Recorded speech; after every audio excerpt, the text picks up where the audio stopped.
This is a production of Cornell University.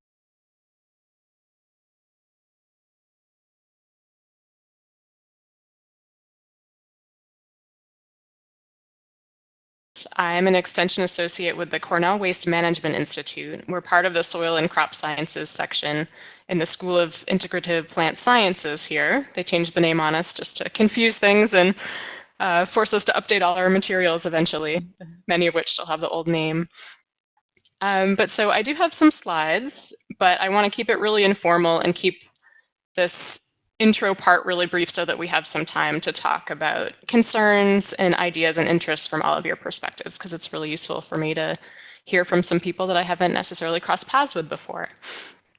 And broadly, I began my work with Cornell about 8 years ago to address concerns about soil quality and soil contaminants.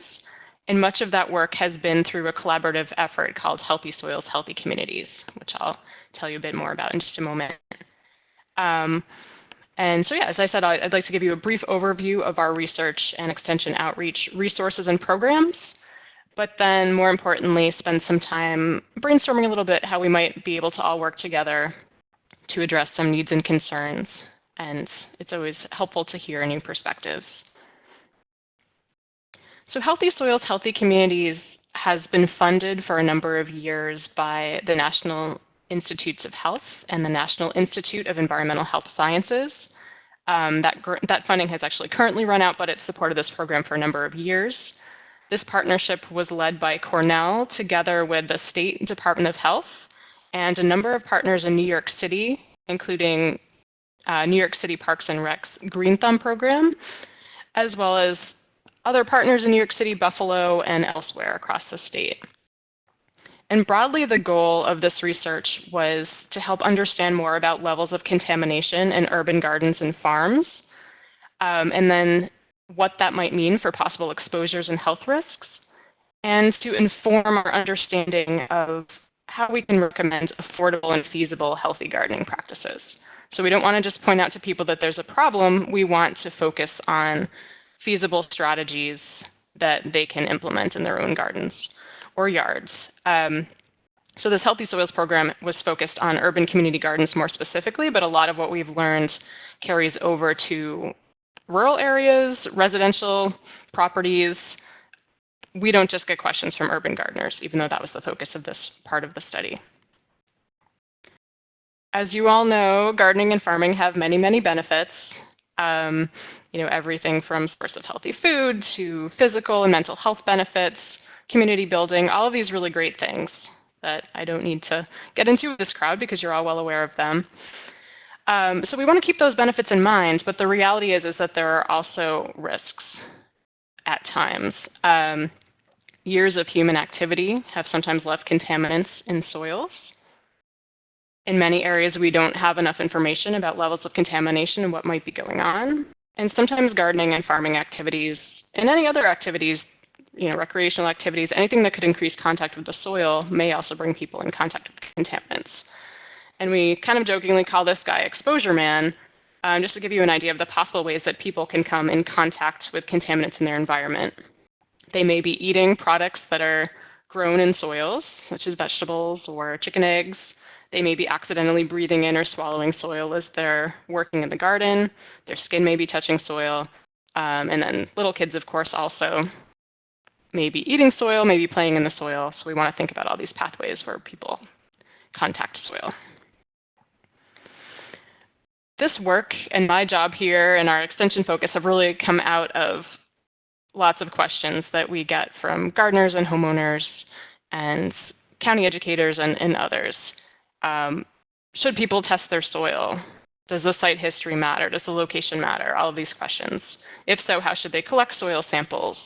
And there's really no single strategy to do that, so we can help people think through the decision-making at the early end when they're just thinking about sampling. Where should they send the samples? Different labs offer different services and different educational materials, sometimes none at all.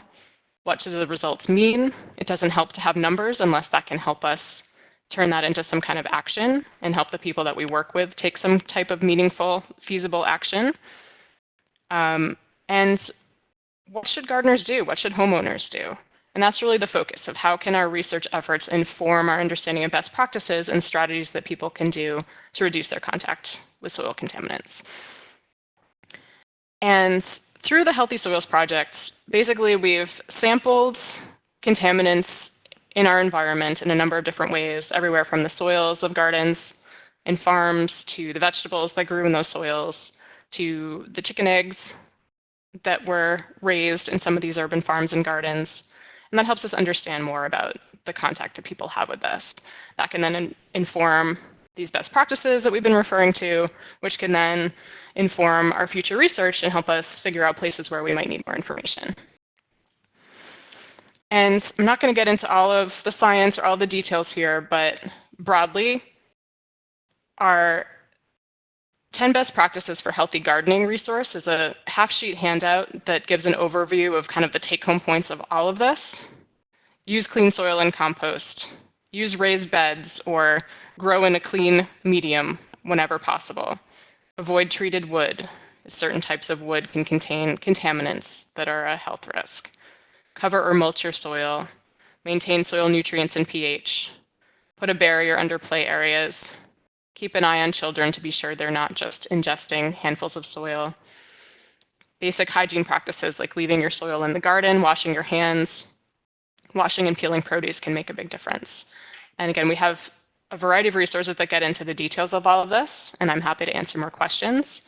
But just to give you a taste of how all this works, here's an example of some of our research findings that have informed our understanding of best practices. So for example, from our research in New York City community gardens, through our data, we have seen that average lead levels are lower in gardens that have more raised beds as opposed to growing in the ground. So that shows us that these recommendations are on target and that we are actually seeing results from people growing in raised beds with clean material rather than growing in ground soil that in many cases can be contaminated. Adding compost helps lower lead levels and helps to bind lead in the soil to make it less available to plants. We work a lot with compost. Added benefit to that is, of course, that compost is great for gardening in general, and there are many other benefits aside from just the considerations for contamination. We recommend that gardeners keep their soils near neutral for most crops. And as behind that recommendation is what we've seen, that at lower pH, lead is in a more available form in soil. That means that as the pH is lower, it's more likely that lead can be taken up into plants. But the good news is that for lead, it's actually physical contamination by soil particles, not uptake through the roots, that likely accounts for most of the lead in vegetables. So it's good news that plants are good at keeping lead out of their tissue. And that means that there are other things we can do to keep dust and soil particles off of plants, like mulching and washing them thoroughly, and designing our gardens so that we have fewer areas of bare soil blowing around on our plants. And crop type matters. Of the results of all the vegetable testing we did in New York City and Buffalo gardens, we see lower levels of lead and other contaminants overall in fruiting crops, fruits and vegetable fruits. Roots and leafy greens can be more affected by contamination because the roots are growing directly in the soil, and the leafy greens can be more affected by those soil particles and can be difficult to wash off of them. Whereas a lot of fruiting crops, you can wash them more easily, and the plant has even more natural barriers to keep the contaminants out of the part that we eat. So that can be another useful tool if people are dealing with a challenging contamination situation. This is the half-sheet handout that I mentioned. This is what it looks like. This is available on our website for download in English and Spanish. And we're working on developing other resources that are kind of short and sweet like this. Our other fact sheets are a little bit longer and more involved and tend to be a good resource for people that are looking for more detailed science and more detailed information.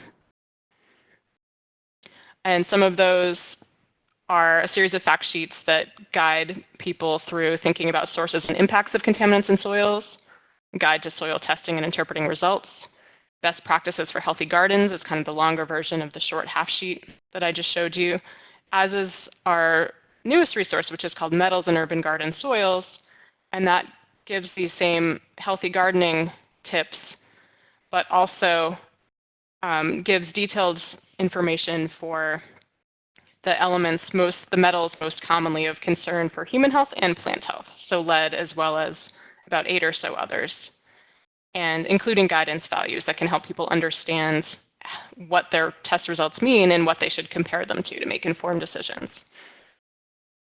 And just some other resources. Many of you may be familiar with the New York State's Healthy Gardening Brochure. You can see this pictured here. That's a great resource. They're happy to send them to folks. They have lots of copies printed, so there's a way to order them through the DOH website if you're ever looking for those to hand out to people that can use them. And EPA has some great resources as well.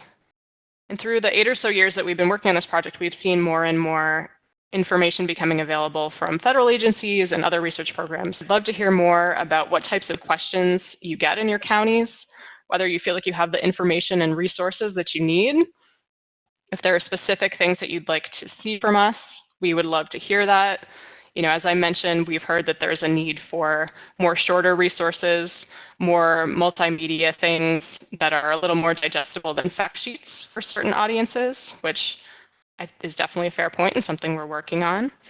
And also, it'd really be great if anyone has ideas for making connections across New York State to share information and successes and make sure that we're sharing whatever resources people have.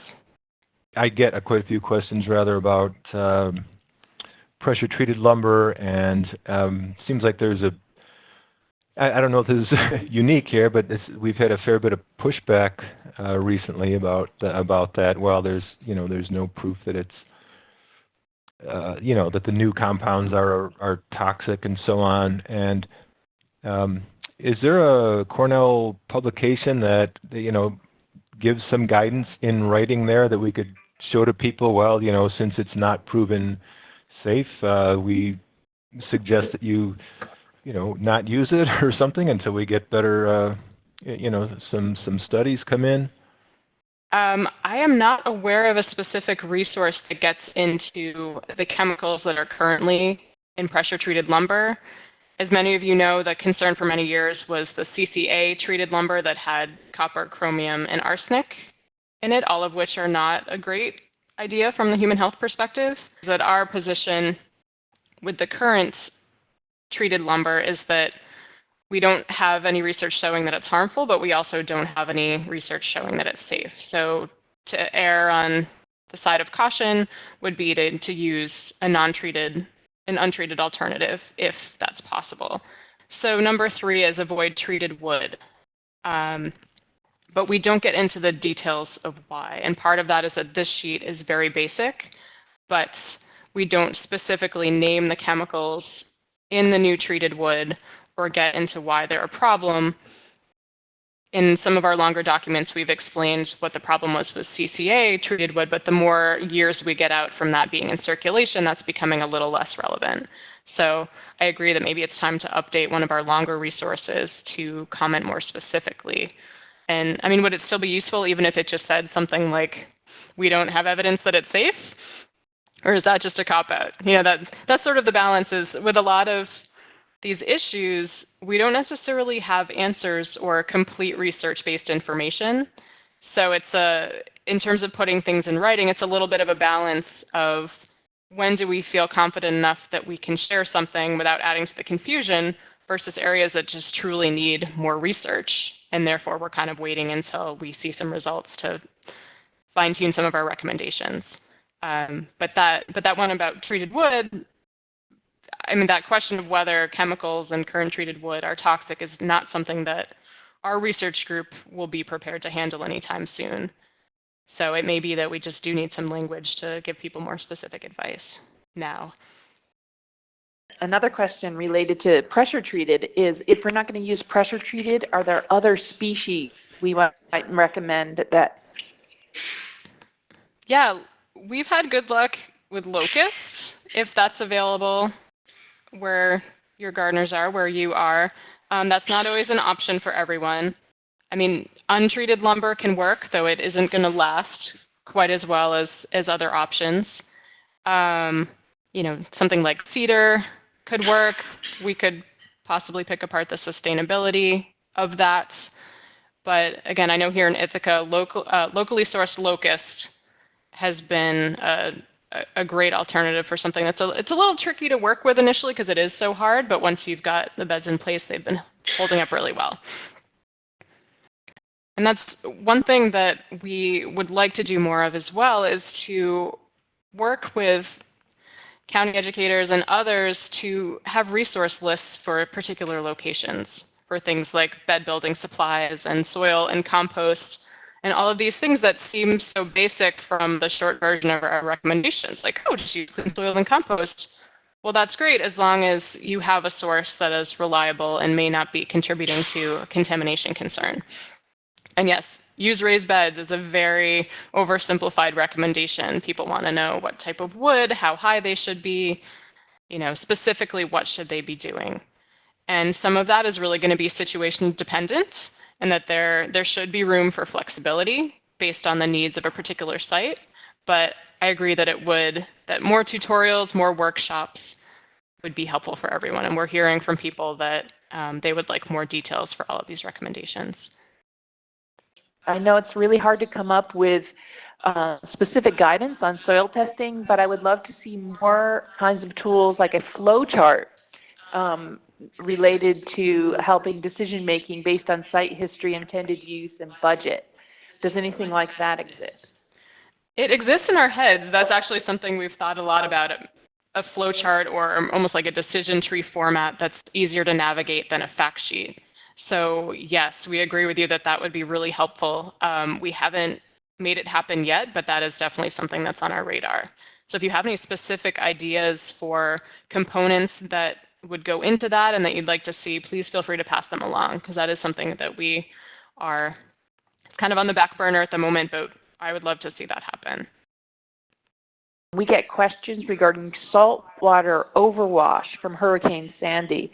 There were home heating oil spills from flooding, so contamination due to weather-related episodes. So we get questions on whether it's safe to plant vegetables on their property now, 3 years later. Yeah, we had gotten a lot of questions following Hurricane Sandy, as you might imagine, because we work closely with a number of gardeners and organizations in New York City. I don't have the specific resources in front of me, but we do actually have some information written up that I would be happy to share if that would be helpful. The gist of it basically was that given time, the soil should be able to recover from the salts. And the thing to be concerned about would be if there were noticeable signs of something like an oil spill. So, an oily residue in the soil, or a chemical smell, either a petroleum smell or evidence that some sort of other chemical had made its way into the garden as a result of the flooding. Depending on the specifics of what was there, I could consult with my team to see about what we're looking at 3 years later. So kind of just the basic, we've had a lot of salts. It's very likely that systems are in good shape by now. If there was a more specific contaminant spill, that could possibly be something that could be addressed through testing and bringing in clean materials and figuring out exactly what's going on, if that hasn't happened yet. But I'd be happy to talk further and share what we had shared with gardeners at the time. Getting questions about soil pesticide contamination and residue. Any information you have related to helping ease people's concerns about that? Sure. So pesticides is a really broad category of potential issues. One thing that's been on our radar a lot is the past use of lead arsenate on former orchard lands especially, and also some different types of growing areas. But yeah, we've actually done a lot of research here at the Dillman Hill Student Farm on campus, which was an orchard site in the past and was heavily impacted by lead arsenate contamination, so highly elevated levels of both lead and arsenic, which bad news for a student farm, but it's actually turned into a really great research opportunity. And the staff and students at the farm have worked with us and others over a number of years now to be sure that they're growing food in areas that are not impacted by the contamination. And we've been able to learn a lot for our own projects by taking advantage of this site that was impacted by this historical contamination. So that's one specific example of one type of past pesticide use that has had lasting repercussions, and that's kind of a big one because there's a lot of former orchard land that's now being used for gardening and other purposes and farming. We kind of think about identifying contaminant problems as detective work.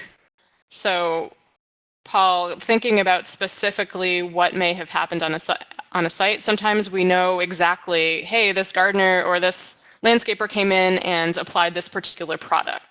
What does this mean? And in that case, you can look up the material safety data sheets.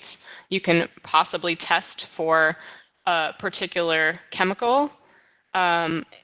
In other cases, it's more of a vague understanding that maybe something was used in the past. In general, we recommend testing for metals as a starting point if there are possible concerns about contamination. So if there were lead arsenate used, that would show up in the form of lead and arsenic. Testing for organic pesticides, for example, gets very expensive very quickly. So we don't generally recommend that people test for other specific contaminants beyond metals unless they really have cause to think that it's an issue at their site and some specific question that they think the testing can help with.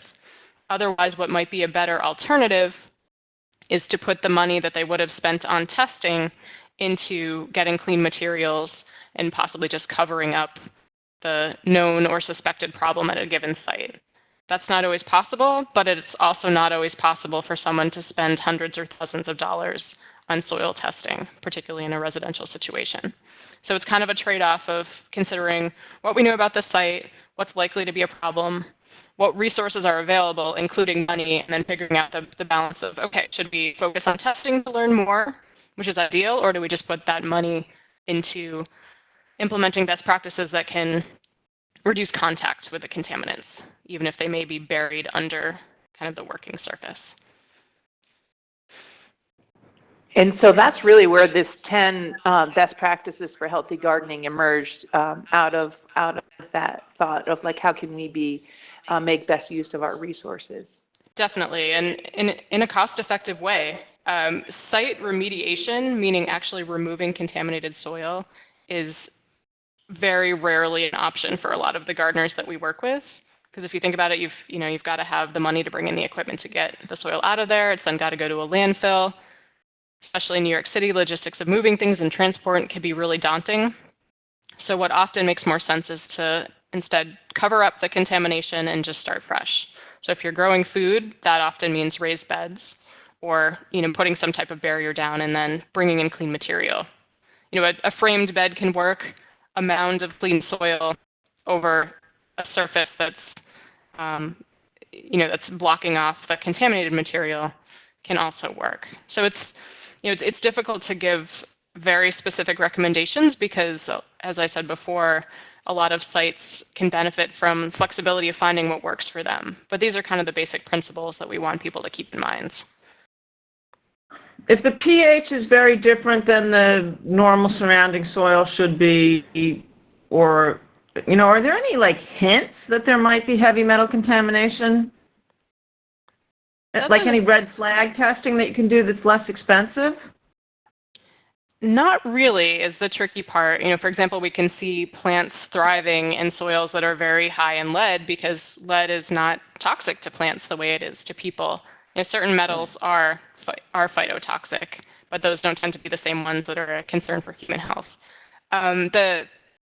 What we find most helpful is thinking about the most common sources of contaminants.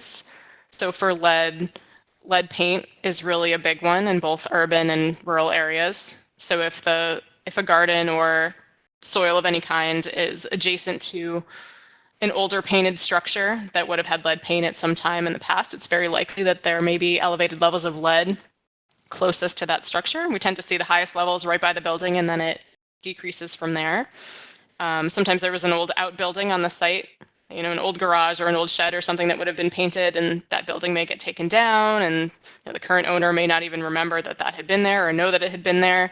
But if we were to test the whole site, we may see kind of this legacy of that past lead paint. Lead from leaded gasoline was also a big impact on lead levels, so places closer to busier roadways can be impacted by lead specifically. And then also the lead arsenate from pesticide use. And these possible sources are a little different for each of the different metals. In our fact sheets, you can read more about specific contaminants and where they may have come from. But it's, kind of, so for lead, you can't see it or smell it. For organic contaminants, if you smell something that doesn't seem quite right, if you see an oily residue, that might be evidence that something was going on. If you know that burning had happened at a site, an old burn barrel could give you a clue that that might be an area to pay attention to. But other than these types of clues and trying to parse out the site history, unfortunately, there generally aren't easy ways to look at the soil or look at the plants and know that there's a problem. Unless you see a pool of oil or smell something, but that's kind of an extreme case. We're always looking to hear from people. The more we hear from people, the more we can make a strong case that we should exist and that our program should be here. So, we're happy to hear inquiries directly from you. Please pass along questions from people you work with in your counties that that we may be able to help answer. Please make use of us so that we can continue to exist and be here. Thank you, everyone. This has been a production of Cornell University, on the web at cornell.edu.